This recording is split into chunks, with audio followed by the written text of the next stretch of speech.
اشفاق 18 साल नौजवान अदालत के फैसले लेके गरजती आवाज़ में अपनी बेगुनाही को टुकड़े टुकड़े होती देख रहा था। मौत की सज़ा के फंद इसके किले पर डालने की तैयारी की जा रही थी, मगर इसकी आंखों में न डर था न हार, बल्कि एक तपी हुई तड़प, अपने बेबसी का दुख हुआ लहू। वो ताजिर सलीम की कत्ल का मुलजिम था, वही ताजिर जिसकी ज़ुल्मों की कहानियाँ शहर भर में किसे बन चुकी थी। मगर अशफाक गरीब मोहल्ले एक सादा लड़का ताजिर के पास से भी गुजरता तो हचक जाता था, फिर ये इल्ज़ाम किसे? ये सवाल ऐसे एक बांग ख्वाब में जड़ पड़ सकता था। जेल की तारीख को टीढ़ी इसके लिए मुसीबतों का गढ़ बन गई। माँ सफ़ेद बालों का सर पर सजाए हर मुलाकात पर रोती आंखों से सच की तलाश जारी रखी हुई थी। वो अदालतों के दरवाज़ों पर इंसाफ मांगे लोगों को अशफाक के बेगुनाही का यकीन दिलाने की कोशिश करती, मगर जालिम हाकिमों के कान कभी सच की आवाज़ सुनती है। एक रात जेल की खामोशी में अशफाक के मुलाकात हकीम हिकमत से हुई। बूढ़ा हिकमत के चमकते आंखों में जैसे ज़माने का तजुर्बा पलक रहा था।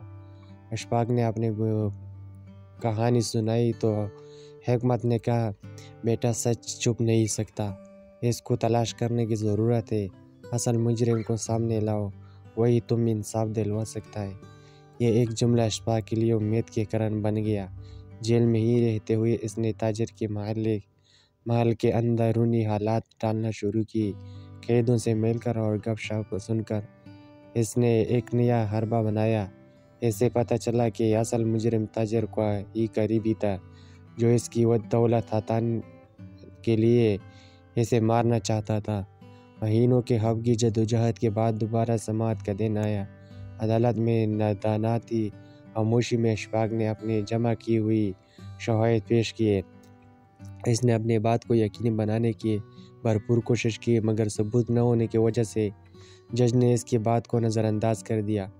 मायूसी के घटाटोप में अशफाक की उम्मीदें डूबने लगी। जब हकीम हिकमत पर इसके लिए सहारे बनकर नमूदार हुआ, अदालत में गवाह बनकर आने वाले इस बूढ़े की बातें बिजली बनकर गरमाई।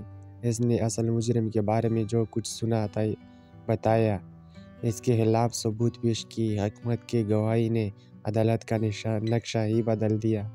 काजी का ज़मीर जिसे जगा, तहकीकात दोबारा शुरू हुई।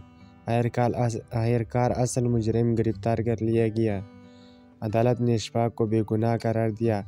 मौत की सज़ा मनसूख होगी। जब जेल के आखिरी दरवाजे अशफाक के लिए खोलेगी तो जग रोशन होगी। माँ की जगती हुई आहोश में इसे नई जिंदगी मिल गई। जेल बाड़ी जश्न मनाने लगी। एक बेगुनाह की रिहाई इंसाफ की जीत थी।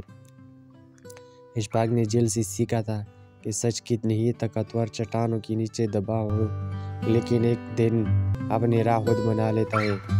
इस कहानी एक जिंदा मिसाल बन की कि जुल्म कितनी ही गहरे जड़िया चमक, इंसाफ की तलवार आखिर तेज होती है।